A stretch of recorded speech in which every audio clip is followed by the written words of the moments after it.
Hello दोस्तों, कैसे हैं आप लोग। और सभी बच्चों को इन्फॉर्मेशन एक देना चाहता हूं कि बैच स्टार्ट कर दिया गया है। आप अगर बैच ज्वाइन करना चाहते हैं तो बैच ज्वाइन कर सकते हैं, जिसका नाम है GNM02। इस बैच में एडमिशन ले सकते हैं। अगर इस बैच को परचेज करना है आप लोग को तो आपको प्ले स्टोर पर जाना होगा, किरण पारा मेडिकल क्लासेस का ऐप डाउनलोड करना पड़ेगा और उसमें आपको ये स्टोर पे जा करके उस बैच को परचेज करनी होगी। आपको अगर अच्छे तैयारी करनी है तो आप लोग अच्छे से भी तैयारी कर सकते हैं। अगर हर एक बैच में ये और मैं बताते जाऊं कि बैच का स्टार्ट कर दिया गया है तो वीडियो जो है उस पर्पज़ से, जिस पर्पज़ से मैं बना रहा हूं उस पर्पज़ से बन नहीं पाएगा। तो चलिए हम लोग चलते हैं पहले प्रश्न की ओर, और जो मैं डेली लेकर के आता हूँ। ये जो है किरण पारा मेडिकल की ओर से ये बिहार पारा मेडिकल एंट्रेंस 2023 के लिए आपको पैरामेडिकल प्रैक्टिस सीरीज स्टार्ट किया गया है, जिसका उद्देश्य है कि आप लोग ज़्यादा से ज़्यादा साइंस का क्वेश्चन करें और मैथ्स का भी क्वेश्चन करें। तो इस तरह का उद्देश्य को लेकर के हमने आगे बढ़ावा दिया है। तो चलिए पहले प्रश्न की ओर बढ़ते हैं। पहला प्रश्न आपके सामने क्या है उसको देख लेते हैं। चलिए तो हम पहले प्रश्न की ओर बढ़ते हैं। पहला प्रश्न जो है आपको सामने ये है कि फ्यूज तार जो होता है, आपको दिख रहा होगा स्क्रीन पे, फ्यूज तार किस मृद धातु का बने होते हैं। टीन एवं लेड का होता है, टीन एवं तांबा का होता है, टीन एवं और लेड एवं तांबा का होता है, तांबा एवं सिल्वर का होता है। Pips whites are made of the which alloy किसके बने होते हैं। तो आपको इसी तरह से आंसर बताने होंगे। तो चलिए इसमें आंसर हम लोग चूज करते हैं। तो आंसर इसमें होगा क्या होगा, टीन एवं क्या, टीन एवं और लेड का बना होता है। टीन एवं लेड का बना होता है, यानी शीशा का, है ना। टीन एवं लेड का बना होता है। तो पहला नंबर ऑप्शन, ए नंबर ऑप्शन राइट आंसर है। तो सही, इसको अगर अच्छे तरह से बनाने के लिए आपको याद करना पड़ेगा सारी चीज़ें। वो ये है आपको इम्पोर्टेंट, ठीक है। चलिए हम अगले प्रश्न की ओर बढ़ते हैं। अगला प्रश्न क्या है, अगला प्रश्न आपको है अत्यधिक पसीना चलता है जब खाली स्थान, आपको ये सारी खाली स्थान नहीं है। चलिए हम ये बताते हैं प्रश्न। अत्यधिक पसीने को रोकने के लिए प्रिकली हीट पाउडर में कौन सा यौगिक का प्रयोग किया जाता है। मान लिया जब अत्यधिक पसीना चल रहा है तो आप पाउडर का इस्तेमाल करते हैं, उसमें जो क्या मिलाया जाता है, कौन से यौगिक का मिलावट होता है उसमें बताना होगा आप लोगों को। तो बोरिक अम्ल का, फॉस्फोरिक अम्ल का, कार्बोनिक अम्ल का, सल्फोनिक अम्ल का, किस चीज़ का मिलावट होता है। Which compound is used to prickly heat powder to prevent excessive sweating, है ना। अत्यधिक मतलब कि ज़्यादा होना से ज़्यादा पसीना निकलने के लिए कौन सा पाउडर का इस्तेमाल करते हैं, और पाउडर में जो है क्या यौगिक मिलावट करते हैं। तो आपको होगा boric acid, phosphoric acid and carbonic acid and sulphonic acid. इसमें से कौन से ऑप्शन होंगे तो आपको बताना होगा। तो इसमें होगा ए नंबर ऑप्शन, बोरिक एसिड मिलाया जाता है। बोरिक एसिड सभी लोग क्या करेंगे, लिख लेंगे बोरिक एसिड, है ना, बोरिक अम्ल। ये नंबर ऑप्शन सही होंगे, राइट आंसर ए है। चलिए अगले प्रश्न की बढ़ते हैं। अगला प्रश्न क्या है, अगला प्रश्न है कि देख लीजिएगा यहाँ पे, जल में प्रदूषकों के रूप में मौजूद लोहे और मैग्नीज को किसके द्वारा नहीं हटाया जा सकता। जो जल में जो प्रदूषक के रूप में मौजूद होते हैं लोहा और मैग्नीज, किसके द्वारा नहीं हटाया जा सकता है। इसमें आपको हिंदी में नहीं समझ में आ रहा होगा, लेकिन इंग्लिश में पढ़ करके नीचे क्वेश्चन देख लीजिएगा, इंग्लिश में आप खुद से पढ़ सकते हैं। तो आपको इंग्लिश में यहाँ पे एक क्वेश्चन आपको दिख रहा होगा, जिसमें आयरन और manganese present as the pollution in water control नहीं लिखा हुआ है, कैन नॉट लिखा हुआ, can not be removed by oxygenation और फिल्ट्रेशन, इस तरह से दिया हुआ है। Chlorination and iron exchange process, soda process and manganese zeolite, हाँ, इस प्रोसेस जो है। तो इसमें ऑप्शन दिख रहा होगा, ऑप्शन आपको ये हो जाता है कि इसमें क्या होगा। तो निस्पंदन लगाकर किए जाने का ऑक्सीकरण से हो सकता है, क्लोरीकरण से हो सकता है, आयरन विनिमय के कारण से हो सकता है, तो चूना सोडा प्रक्रिया के और मैग्नीज जियोलाइट की प्रक्रिया से हो सकता है। तो इसमें कौन से ऑप्शन होंगे, तो इसमें बी नंबर ऑप्शन होंगे, क्लोरीकरण से इसको क्या किया जा सकता है, मौजूद जल में जो प्रदूषक मौजूद होते हैं लोहे और मैग्नीज के रूप में, उसे क्लोरीकरण करके उसे निकाला जा सकता, नहीं हटाया जा सकता है। किसके द्वारा नहीं हटाया जा सकता है, बाकी सारी चीज़ें जो है आपको निस्पंदन लगाकर किए जैसे ऑक्सीकरण से निकल सकता है, आयन बिटुमेन प्रक्रिया से भी निकल सकता है, चूना सोडा प्रक्रिया और मैग्नीज जियोलाइट की प्रक्रिया से भी निकल सकता है। क्लोरीकरण से इसको जल प्रदूषक को नहीं निकाला जा सकता है। राइट आंसर यही है। सभी लोग को शेयर जरूर करें। चलिए अगले चलते हैं। अगले प्रश्न में क्या है कि इलेक्ट्रॉन का एंटी पार्टिकल क्या है। इलेक्ट्रॉन जो होते हैं इसमें एंटी पार्टिकल क्या है।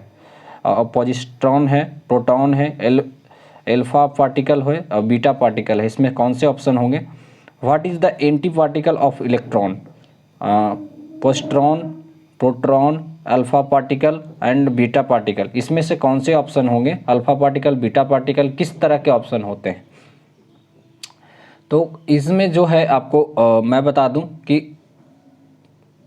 बेस्ट ऑप्शन अगर आप लोग को दिख रहा होगा तब पॉजिट्रॉन होगा। इलेक्ट्रॉन को एंटी पार्टिकल क्या होता है, पॉजिट्रॉन। एकदम अपोजिट वर्ड है। विलोम शब्द का नाम सुने होंगे जैसे कि डस्ट लाइक, है ना, साइनो एंटो का नाम सुने होंगे। तो इस तरह से ये है, ए नंबर ऑप्शन होगा पॉजिट्रॉन। राइट आंसर क्या होगा, पॉजिट्रॉन।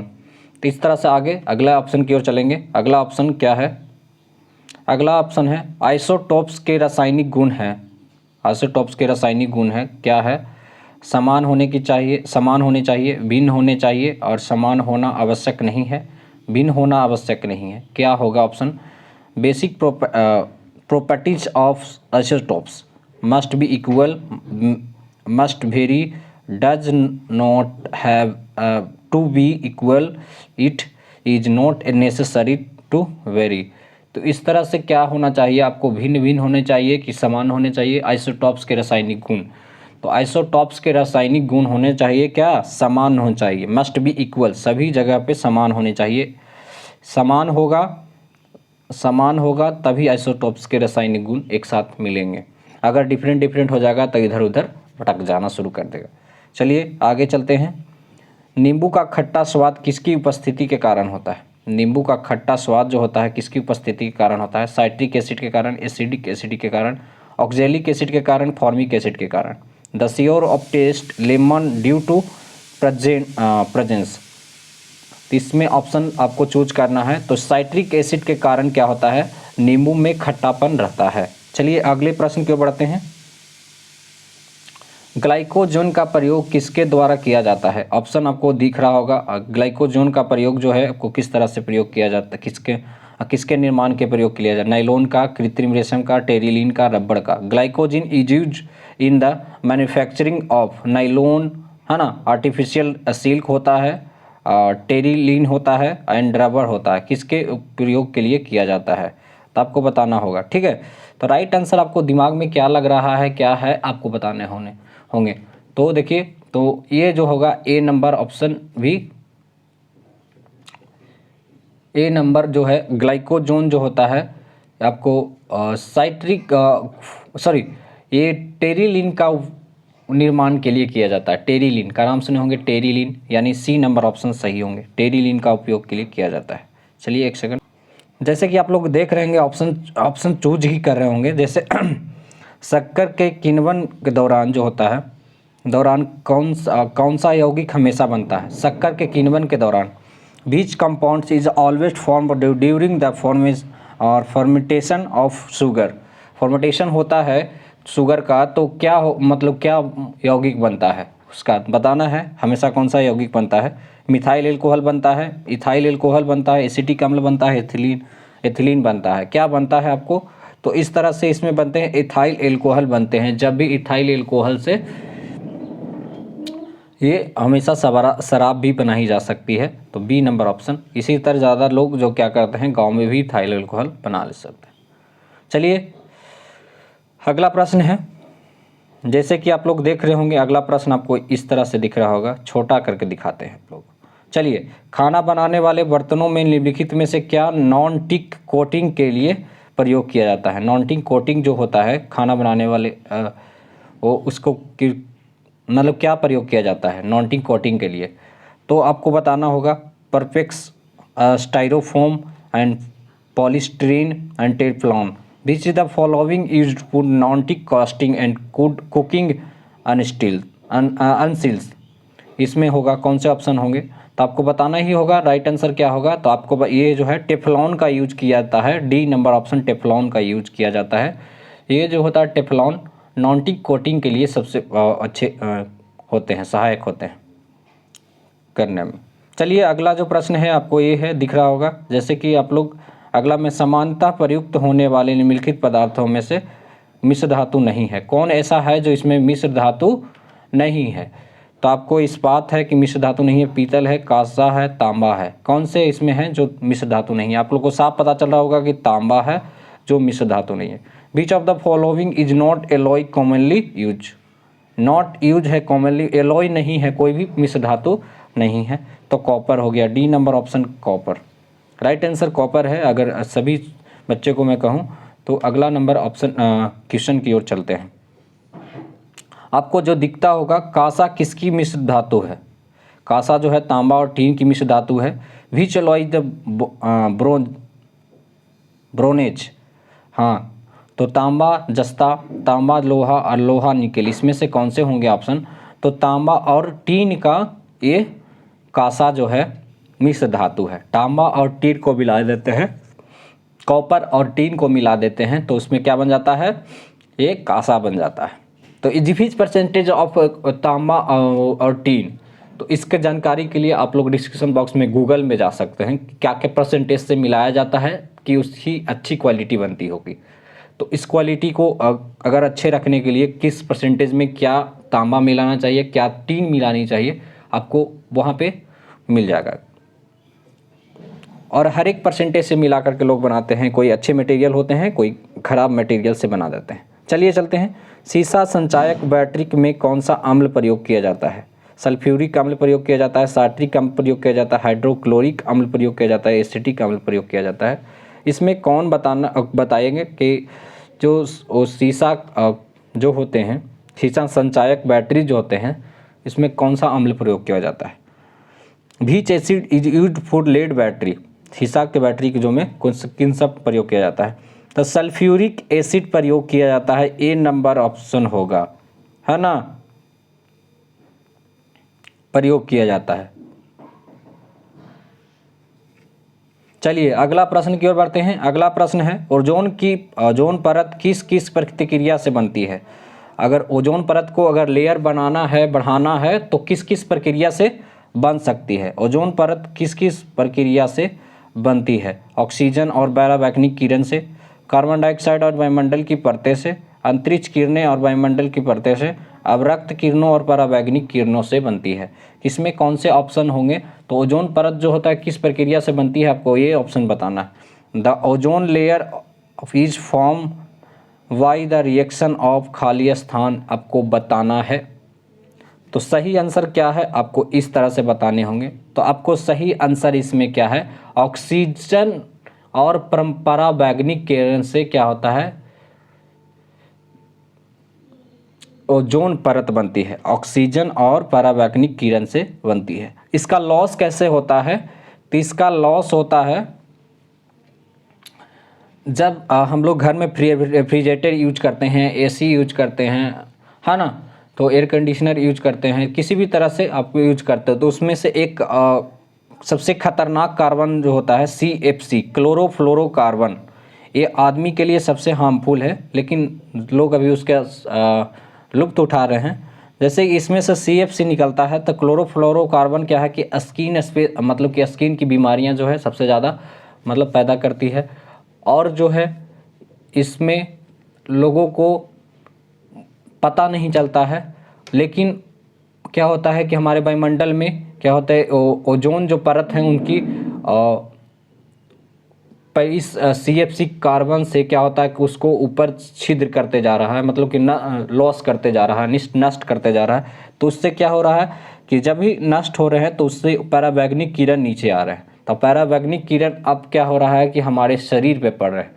और जब भी किसी पे पराबैंगनी किरण अगर किसी शरीर पे पड़े, किसी व्यक्ति के शरीर पे पड़े, तो सबसे 100% गारंटी है उसका क्या हो जाता है, उससे स्किन कैंसर होने के 100% चांस हो जाते हैं और उससे तरह तरह की बीमारियां को झेलना पड़ता है।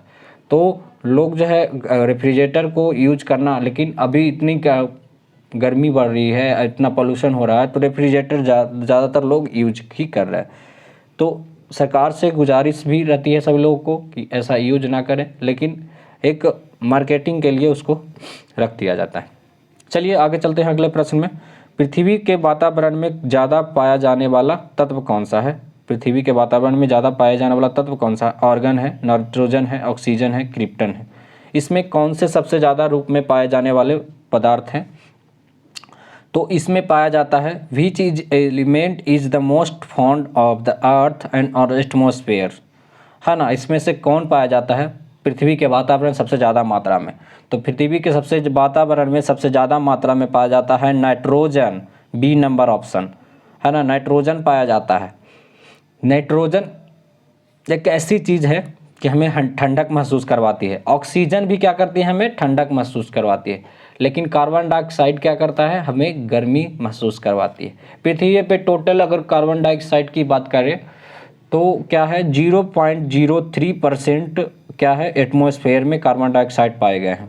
0.03% क्या है कार्बन डाइऑक्साइड, 0.03% क्या है कार्बन डाइऑक्साइड पाए गए। इतना कम कार्बन डाइऑक्साइड रहने पर भी क्या है कि हम लोग को गर्मी महसूस होती है। अगर 1% हो, 0.1% हो जाए तो क्या होगा? हम लोग की हालत ख़राब हो जाएगी। अगर 1% हो जाए, 0.1% नहीं 0.1% हो जाए तो क्या होगा?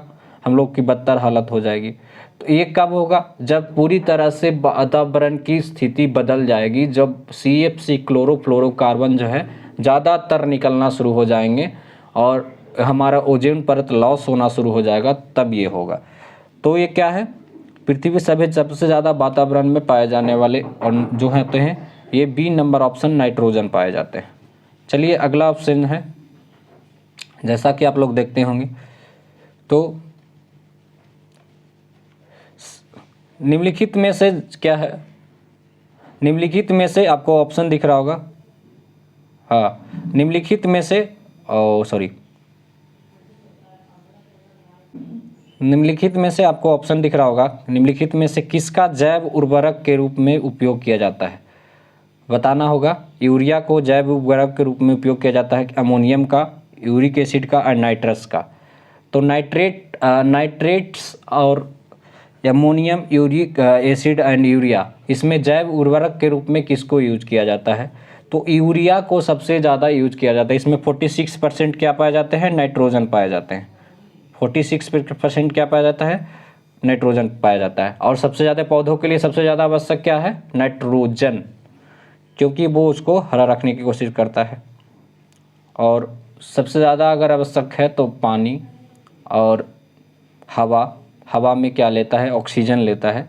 लेकिन उसे हरा रखने के लिए, उसे ज़िंदा रखने के लिए ये यूरिया की आवश्यकता होती है।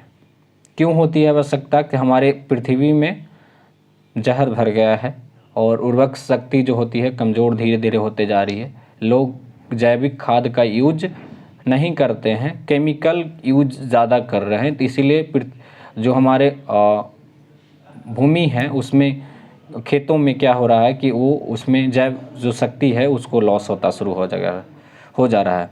तो इसमें ए नंबर यूरिया का यूज किया जाता है। चलिए अगले प्रश्न की बढ़ते हैं। सिरका बनाने के लिए उपयोग किया जाता है, क्या उपयोग किया जाता है सिरका बनाने के लिए? तो आपको आंसर खाली स्थान is used to make the vinegar, क्या यूज किया जाता है? टार्टेरिक अम्ल यूज किया जाता है, मौलिक अम्ल यूज किया जाता है, ऑक्जेलिक एनेसेटिक अम्ल, किस तरह से क्या यूज किया जाता है आपको बताने। तो सिरका बनाने के लिए आपको एसिडिक अम्ल यूज किया जाता है, डी नंबर ऑप्शन सही होंगे। इसी तरह से चलिए आगे चलते हैं अगले प्रश्न की ओर। पृथ्वी की पपड़ी का प्रमुख अंश मुख्य रूप से खाली स्थान से गठित होता है, ऑक्सीजन और आयरन से। मैं ऑप्शन आपको पढ़ा देता हूँ, फिर उसके बाद इंग्लिश वाला पढ़ूंगा। ऑक्सीजन और सिलिकॉन से, सिलिकॉन और आयरन से, सिलिकॉन और एल्युमिनियम से। The major portion of the earth crust the mainly form by, खाली स्थान से होता है, आपको बताना है। तो ये जो होता है ऑक्सीजन और सिलिकॉन से मुख्य पृथ्वी की जो पपड़ी बनी हुई है, पृथ्वी की पपड़ी किस तरह के चीज़ों से बनी हुई है? तो ऑक्सीजन और सिलिकॉन से प्रमुख अंश मुख्य रूप से बनी हुई गठित होता है। तो बी नंबर ऑप्शन सही होंगे, ऑक्सीजन और सिलिकॉन, ऑक्सीजन और सिलिकॉन इस तरह से सही होंगे।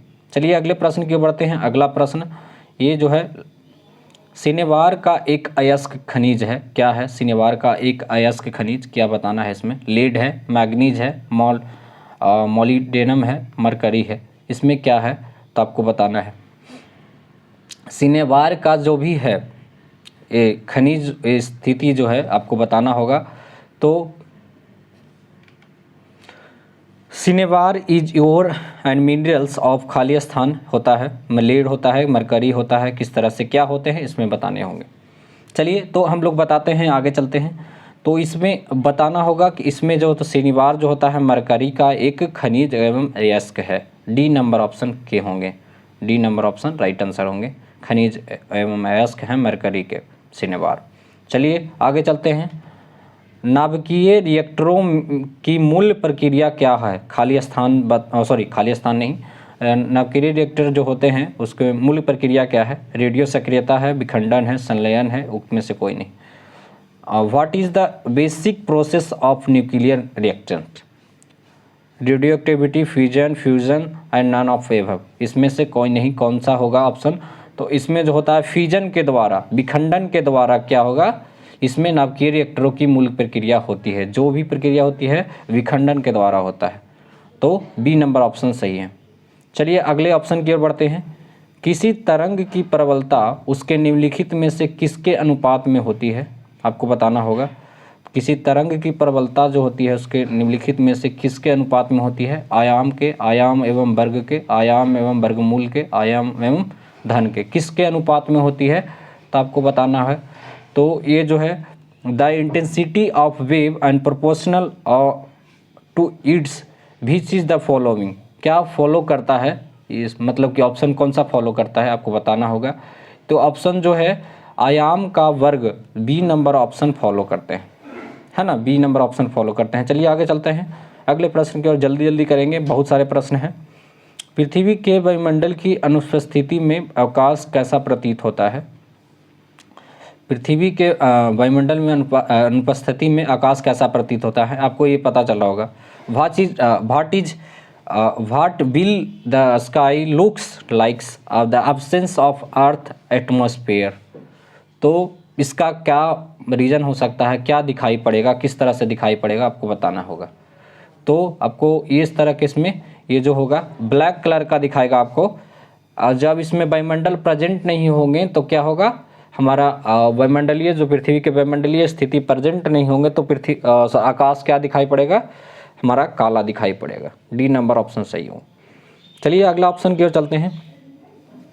यदि विद्युत प्रतिरोध कम करना हो तो प्रतिरोधकों की संख्या को किससे जोड़ना चाहिए? प्रतिरोधक की संख्या जो होती है किससे जोड़नी चाहिए? माला सीरीज से, समांतर से, मिश्र व्यवस्था से, इनमें से कोई नहीं। इसमें किससे जोड़ना चाहिए आपको बताना होगा। If the electrical resistance is equal to will be used then the number of resistance should, आपको शुड बी कनेक्टेड टू, है ना, यहाँ तक। तो इसमें किससे जोड़ना चाहिए आपको, तो ये समांतर से जोड़ना चाहिए। जो भी प्रतिरोध अगर कम करना है तो समांतर श्रेणी से अगर जोड़ते हैं तो बी नंबर ऑप्शन सही होगा। तो पैरेलल जोड़ना चाहिए, समांतर। आप लोग सोच रहे हैं कि ऐसे ऐसे सीरीज जोड़ेंगे ना, ऐसे ऐसे, तो यही सीरीज जो है पैरेलल, इसकी अगर पैरेलल सारे सीरीज को अगर कनेक्ट करते हैं तो ये विद्युत प्रतिरोध कम किया जा सकता है ना। बिजली के हीटरों में कौन सा सामग्री प्रयुक्त होता है? आपको ऑप्शन यहाँ पे दिख रहा होगा। टंगस्टन प्रयुक्त होता है, नाइक्रोम होता है, पीतल होता है, इस्पात होता है। What is the material is use पर इलेक्ट्रिक हीटर में क्या मटेरियल यूज किया जाता है आपको बताना होगा। तो इलेक्ट्रिक हीटर में जो मटेरियल यूज किया जाता है उसमें नाइक्रोम यूज किया जाता है ना। सॉरी, ये आपको आंसर होगा बी नंबर, नाइक्रोम। तो मैं सही बोल रहा हूँ लेकिन आपको मैं आंसर में डी लगा रहा था। तो चलिए आगे चलते हैं अगले प्रश्न की ओर। अगला प्रश्न का है कि वो बहुत अच्छे है और मैं कर लेता हूँ। चलिए, तो प्रकाशीय फाइबर में सिग्नल कैसे प्रेषित होता है? सीधी रेखा पथ में, घुमावदार में पथ में, संपूर्ण आंतरिक परिवर्तन के कारण, अपवर्तन के कारण। How is the signal terminated of optical fibre, क्या टर्मिनेटेड करता है ऑप्टिकल फाइबर, किस तरह से टर्मिनेट करता है अपने प्रकाशीय फाइबर को, कैसे प्रेषित करता है। तो आपको ऑप्शन होगा संपूर्ण आंतरिक परिवर्तन के द्वारा क्या करता है, प्रकाशीय फाइबर में सिग्नल प्रेषित होते हैं। संपूर्ण आंतरिक परिवर्तन में से द्वारा क्या होता है, प्रकाशीय फाइबर में सिग्नल प्रेषित होते हैं। तो ये क्या होगा, सी नंबर आंसर राइट हो गए। चलिए अगले प्रश्न की बढ़ते हैं, जिसमें अगर होता है ऑप्शन कि निकट दृष्टि दोष से पीड़ित व्यक्ति की दृष्टि सही करने के लिए किस प्रकार के लेंस का प्रयोग किया जाता है। उत्तल लेंस, अवतल लेंस, अल्प मतविथी लेंस एंड सिलिंड्रिकल लेंस, मतलब सिलेंडर टाइप का होता है, उस तरह के सिलिंड्रिकल लेंस भी पाया जा सकता है। तो सर्कुलर सिलेंडर का नाम सुने होंगे, जिसमें बेलनाकार टाइप का होता है। तो एक सिलिंड्रिकल है इसमें, तो आपको बताना होगा किस तरह से ऑप्शन मतलब इसमें फॉलो करेंगे। Which type of lens is used to correct the vision of a person of suffering from the myopia. तो इस तरह के मायोपिया से जो पीड़ित होते हैं उसको किस तरह का लेंस दिया जाता है, तो अवतल लेंस दिया जाता है। बी नंबर ऑप्शन, अवतल लेंस दे करके उसको मायोपिया रोग को कम किया जा सकता है। समझे, मायोपिया रोग एक ऐसी बीमारी है जिसमें निकट की वस्तु दिखाई देती है और दूर की वस्तु नहीं दिखाई देती है। दृष्टि दोष यही होता है।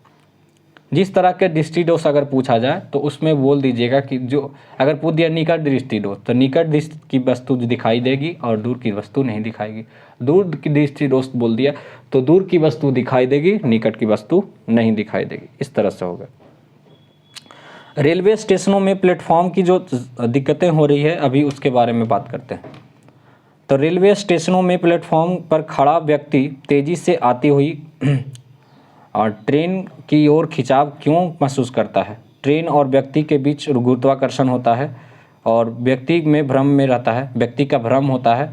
अब केंद्रीय बल होता है, उनमें से के बीच में गतिमान वायु के कारण दाब के अंतर में।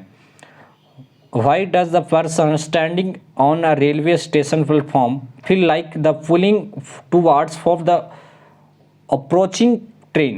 मतलब क्या किस तरह से उसको फील होता है कि मुझे अप्रोच कर रहा है, जो चलती हुई ट्रेन जा रही है मुझे अप्रोच कर रहा है, अप्रोचिंग कर रहा है। ठीक है, तो इस तरह से में क्या फॉलो करते हैं, तो क्या होता है उनके बीच तेज़ी से गतिमान वायु के कारण दाब में अंतर हो जाता है। जो भी आपके ट्रेन के आपके प्रेशराइज जो होते हैं उसमें दाब में अंतर हो जाता है और हवा तेज़ी से चलता है तो वो अपनी ओर खींचने की कोशिश करता है। इसीलिए लोग क्या बोलते हैं, ट्रेन आ रही है प्लेटफॉर्म पे तो उससे दूरी बना करके रखें, कम से कम 2 मीटर की दूरी बना करके रखें, 3 मीटर की दूरी बना करके रखें, तभी आप लोग उससे बचा जा सकता है। ये चीज़ें हैं। तो ये डी नंबर ऑप्शन सही होंगे। क्या होगा, डिफरेंस इन क्या है, difference in the pressure due to क्या होगा इसमें, difference in pressure in due to rapidly moving air between them. इस तरह से ऑप्शन होंगे। चलिए अगले प्रश्न की ओर बढ़ते हैं। अगला प्रश्न क्या है, गर्म जल बैग में जल का उपयोग किया जाता है क्योंकि खाली स्थान होता है, वह आसान से मिलता है, उसका विशिष्ट गुरुत्वाकर्षण होता है, ज़्यादा होता है और उसका विशिष्ट ऊष्मा ज़्यादा होता है, वह एक तरल पदार्थ है। Water is used in hot water bags because क्या होगा इसमें ऑप्शन होंगे, तो उसका विशिष्ट ऊष्मा ज़्यादा होता है। क्या होता है, उसका विशिष्ट ऊष्मा ज़्यादा होता है, यानी सी नंबर ऑप्शन ज़्यादा हैं। तो गर्म जल के बैग में अगर जल का उपयोग किया जाता है तो उसका विशिष्ट ऊष्मा ज़्यादातर होते हैं। अभी ठंडा के दिन में सब ज़्यादा लोग यूज कर रहे हैं। चलिए अगले प्रश्न की ओर बढ़ते हैं। अगला प्रश्न क्या है, इस तरह से देखेंगे तो आपको यहाँ से दिख रहे होंगे ऑप्शन। और यदि एक तरल पदार्थ का तापमान 32 डिग्री सेल्सियस फ़ारेनहाइट है तो सेल्सियस में उनका तापमान क्या होगा। ये होंगे 32 डिग्री सेल्सियस और 0 डिग्री सेल्सियस, 100 डिग्री सेल्सियस, एक 212 डिग्री सेल्सियस हो गए। If the temperature of the fluids and 32 degree Fahrenheit what will be the temperature of Celsius. इस मतलब कि फ़ारेनहाइट में दिया हुआ है, उसको कन्वर्ट करना है सेल्सियस में। तो आपका एक फार्मूला होता है, लेकिन मैं इसको बता देता हूँ आंसर, ठीक है। तो ये इसमें क्या होंगे 0 डिग्री सेल्सियस होते, यानी मैं कह रहा हूँ कि अगर 32 डिग्री फ़ारेनहाइट बराबर क्या होता है 0 डिग्री सेल्सियस, समझ रहे हैं 0 डिग्री सेल्सियस, सॉरी हाँ 0 डिग्री सेल्सियस होते हैं। तो आप इससे अंदाज़ा लगा सकते हैं, कन्वर्ट कर सकते हैं दिमागों के जोर पे कन्वर्ट कर। अगर बोल दे कि 34 डिग्री सेल्सियस है तो 34 डिग्री सेल्सियस में आपको क्या होगा 2 डिग्री सेल्सियस होगा, यानी 32 डिग्री बराबर तो क्या हो गया आपका। एक फार्मूला भी उसका होता है, फार्मूला आपको डिस्क्रिप्शन बॉक्स में दे दिया गया है और PDF के नीचे लास्ट में आपको डाउनलोड कर सकते हैं, वहाँ पे डिस्क्रिप्शन बॉक्स में PDF डाउनलोड कर सकते हैं। तो ज़रूर सभी लोगों को शेयर करें। किसी अवशोषित संवाहक पदार्थ में विद्युत शक्ति कहाँ रहती है, ओ इसमें कहाँ रहती है, तो what with the electric power in charge and conductor, कहाँ रहती है इसमें बताना होगा। तो केंद्रीय भाग में रहती है, पूरे शरीर में रहती है, शरीर के प्राकृतिक पर निर्भर करती है, बाहरी सतह पर। तो बाहरी सतह पर क्या होता है आवेशित संवाहक पदार्थ में विद्युत शक्ति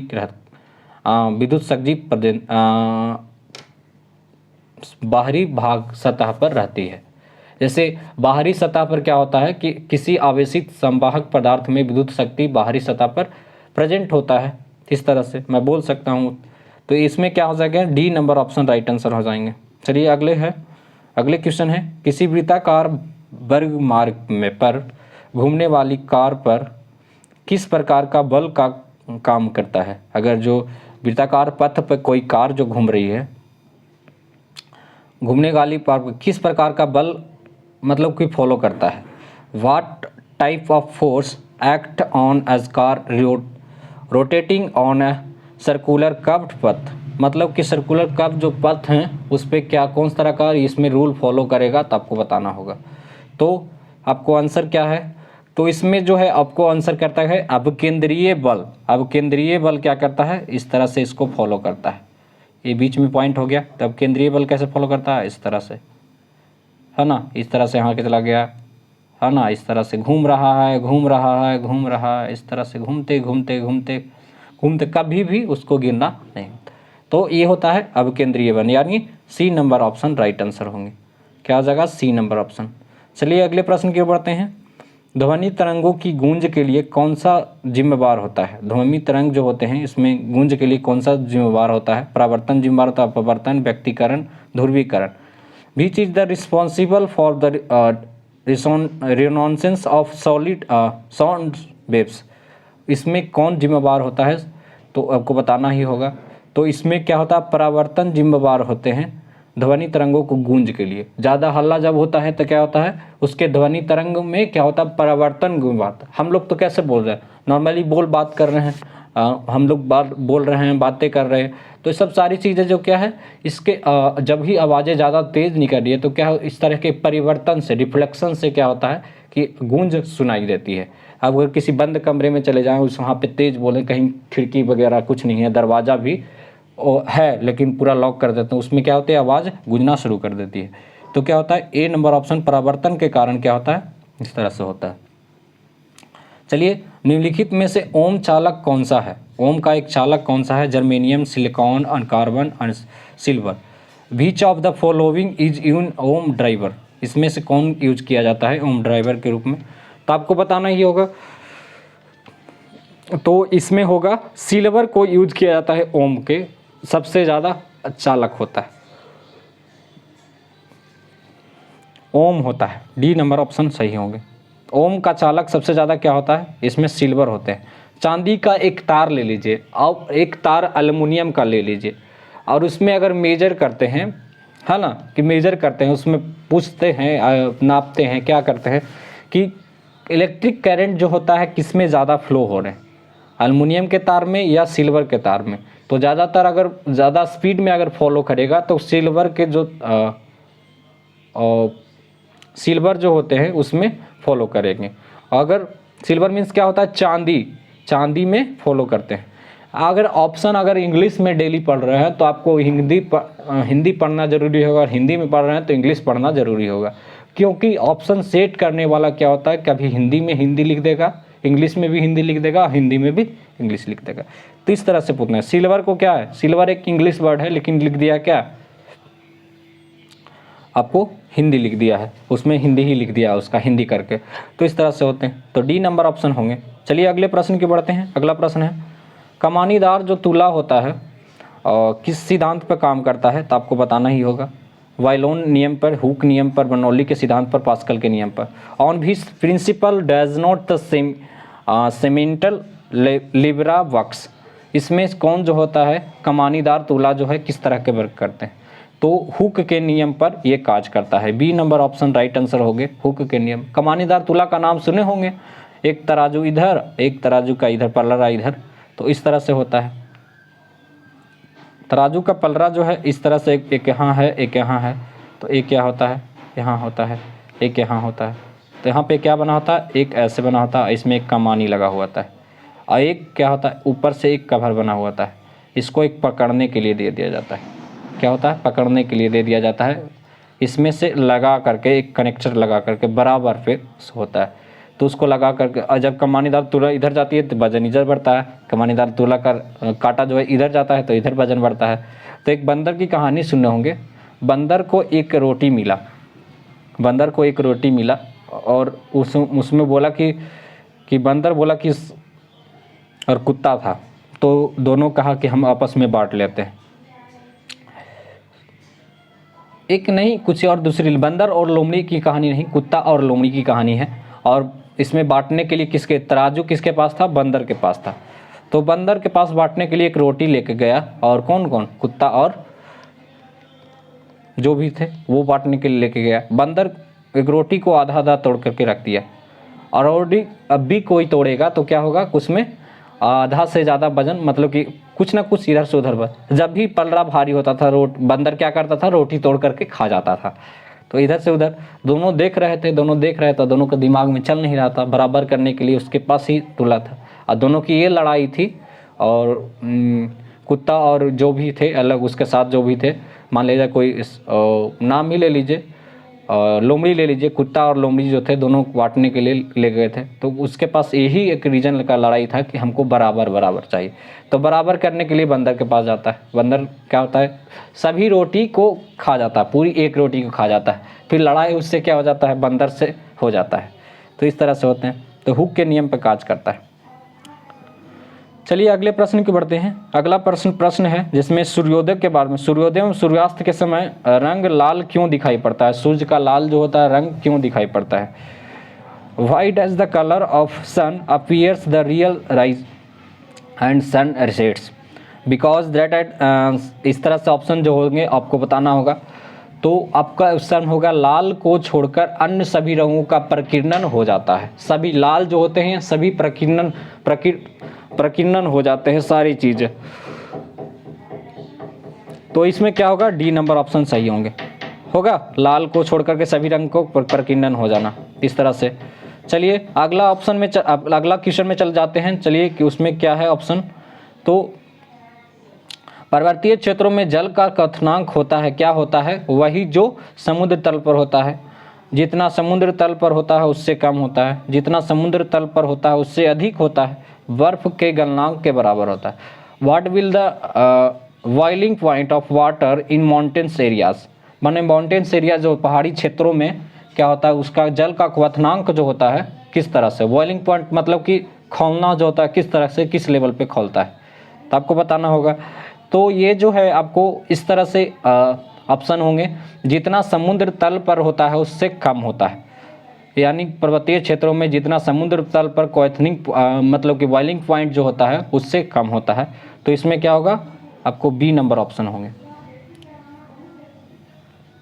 ऐसे ज़्यादातर मैं कहूँ कि पर्वतीय क्षेत्रों में क्या होता है कि जब पर्वतीय क्षेत्रों में ज़्यादातर बॉइलिंग पॉइंट जो होते हैं हाई होते हैं।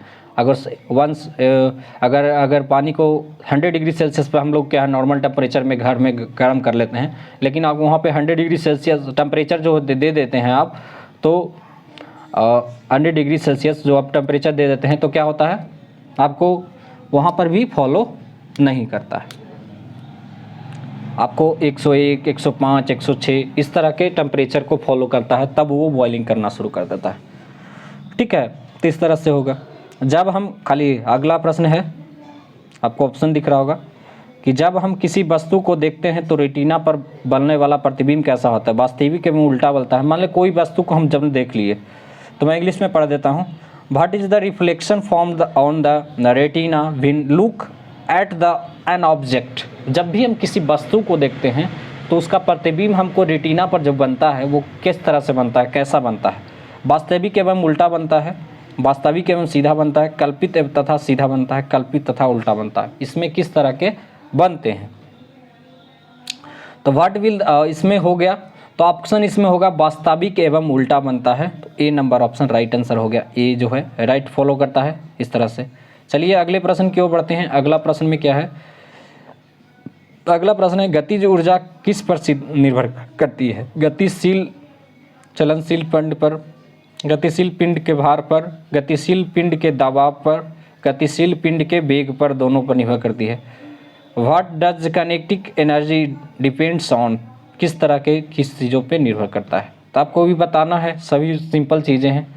तो आपको ये क्या हो गया, ये जो है गतिशील पिंड के वेग पर निर्भर करता है ना। तब वो the velocity and mass the moving body, है ना। तो गतिशील पिंड जो होते हैं उसके वेग तथा भार पर, दोनों पर निर्भर करता है गतिज ऊर्जा। तो D number option right answer होंगे। चलिए आगे चलते हैं। गैल्वेनोमीटर की बात की जाए, गैल्वेनोमीटर जो है, गैल्वेनोमीटर को किससे जोड़कर वोल्टमीटर में परिवर्तित किया जा सकता है। समांतर में उच्च प्रतिरोध से, श्रेणी एवं उच्च प्रतिरोध से, श्रेणी एवं अल्प प्रतिरोध से, समांतर एवं अल्प प्रतिरोध से। तो वो किस तरह से परिवर्तित किया जा सकता है।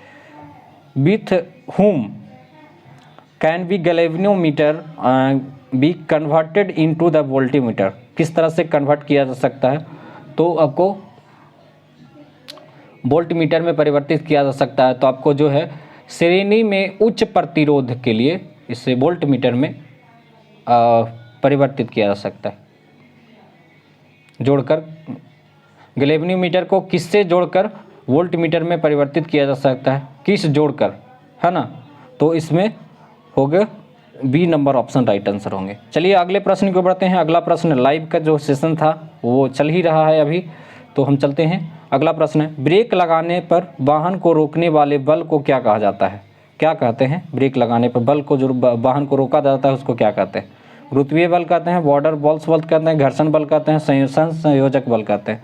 What is the force stopping of vehicle when apply to bike brakes. जब ब्रेक लगाते हैं हम किसी वाहन में तो क्या कौन से बल को फॉलो करता है, आपको बताना है। तो इसमें जो है घर्षण बल फॉलो करते हैं। कभी किसी वो देखे होंगे, इसमें मन बाइक है या ये है, तो क्या होगा कि जब ब्रेक लगाता है तो क्या होता है, घर्षण बल करता है, एक दूसरे से घर्षण होता है तभी ब्रेक लग पाते हैं। और जब किसी बाइक का देखिएगा चक्का जो है चिकना होता है तो उसमें घर्षण बल नहीं लगते हैं, नहीं होते हैं, हो पाते हैं, तो ब्रेक नहीं लग पाती है, एक्सीडेंट हो जाता है। तो इसमें C number option right answer होंगे। सी राइट आंसर है, सभी लोग लिख लेंगे। हीरा विद्युत प्रभावित नहीं करता है क्योंकि, हीरा जो होता है विद्युत प्रभावित नहीं करता है क्योंकि इसकी संरचना बहुत सघन होती है, कि यह क्रिस्टलीकरण होता है इस उसके अंदर। देखिए मैं एक क्वेश्चन ये भी हो गया कि हीरा कभी भी विद्युत प्रभावित नहीं करता। अगर ऑप्शन में दे दे कहीं कि हीरा इसमें से कौन जो है विद्युत प्रभावित नहीं करता है, तो आपको ये हो जाएगा हीरा। तो हीरा दे दे, ग्रेफाइट दे दे, या एल्युमिनियम दे दे, या सिल्वर दे दे, तो इसमें क्या हो जाएगा हीरा। इससे फॉलो मतलब कि जो होते हैं आपको इलेक्ट्रिक करंट जो नहीं फ्लो करते हैं। Diamonds dad not flow electric current because, क्यों नहीं फॉलो करता है, तो ये जो है आपको आंसर, आपको इसमें ऑप्शन होगा ये डी नंबर ऑप्शन। इसमें कोई संघनित इलेक्ट्रॉन नहीं होता है, कोई इसमें इलेक्ट्रॉन का प्रेजेंटेशन नहीं होता है। If does not have any free electrons, है ना, इस तरह से कोई स्वतंत्र इलेक्ट्रॉन नहीं पाए जाते हैं, तो डी नंबर ऑप्शन होंगे। चलिए अगले प्रश्न की बढ़ते हैं। अगला प्रश्न आपके सामने ये है। अगला प्रश्न क्या है जब अंतरिक्ष में, आपको दिख रहा होगा जब अंतरिक्ष में पृथ्वी का परिक्रमा किया जाता है तो भारहीनता क्यों महसूस की जाती है? गतिहीनता के कारण, त्वरण के कारण, शून्य गुरुत्वाकर्षण के कारण, कक्षीय गति के कारण। Why is the weightlessness at feel when the earth is removed by the spacecraft? मतलब कि इसमें क्यों भारहीनता महसूस की जाती है, तो आपको बताना होगा। तो इसमें भार जो होते हैं महसूस क्यों हो जाती है? शून्य जो गुरुत्वाकर्षण हो जाता है, गुरुत्वाकर्षण जो होता है क्या हो जाता है? शून्य हो जाता है। मतलब ग्रेविटेशनल का हो जाना, एक वैल्यू होता है ना हम लोग का 9.6 10⁻, ये वो इस तरह से होते हैं ना, तो इस तरह का जो होता है उसमें ख़त्म हो जाता है, एकदम शून्य हो जाते हैं। तो ग्रेविटेशनल फोर्स का कम हो जाना क्या होता है? हमारे भारहीनता महसूस होती है। कहाँ? अंतरिक्ष में। चलिए अगले प्रश्न की बढ़ते हैं। आपको अगला प्रश्न क्या है? ट्रांजिस्टर में किसमें होने की अधिकांशता संभावना होती है? Which is not likely is to contain a transistor.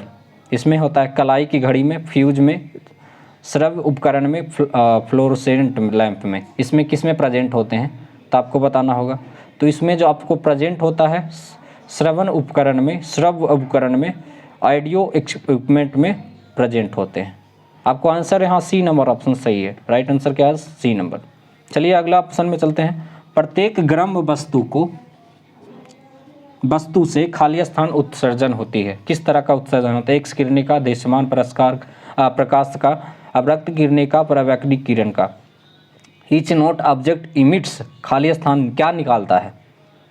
जो इमिट ऑब्जेक्ट इमिट्स जो होते हैं क्या निकालते हैं, क्या उत्सर्जन करते हैं? तो आपको इसमें अवरक्त किरण उत्सर्जित करते हैं। तो जब भी किसी भी गर्म वस्तु को अगर सामने है तो उसमें एक अवरक्त किरणें बाहर निकल रही है। तो अगर आप आग लहरा रहे हैं, चाहे कोई गर्म वस्तु से, उसमें उसके भाप निकल रहे हैं, तो किस तरह का किरण निकल रहा है? अवरक्त किरणें निकल रही है। तो अवरक्त किरणें भी हमारे शरीर को क्या होता है? लॉस करता है। तो सी नंबर ऑप्शन होंगे राइट आंसर। इंफ्रारेड रे। चलिए यहाँ तक ही आपको आज का सफ़र यहीं तक रहता है। मिलेंगे हम लोग नेक्स्ट वीडियो में। अगर इस तरह के PDF डाउनलोड करना चाहते हैं तो डिस्क्रिप्शन बॉक्स के लिंक में जाइए, आपको PDF मिल सकते हैं वहाँ पे। आपको शेयर कर, अगर PDF बाकायदा आपको नहीं चाहिए तो आपको टेलीग्राम चैनल ज्वाइन कर लीजिए, वहाँ पे सारी PDF वीडियो आने के पहले ही मिल जाती है। तो मैं पहले सोल्व करने के लिए देता हूँ, उसके बाद आपको इस तरह से ऑप्शन देता हूँ, बनाने के लिए देता हूँ। तो चलिए आज के लिए इतना ही, मिलते हैं नेक्स्ट वीडियो में। आज का लाइव सेशन यहाँ तक ख़त्म करते हैं। तब तक के लिए धन्यवाद। आपका दिन शुभ हो।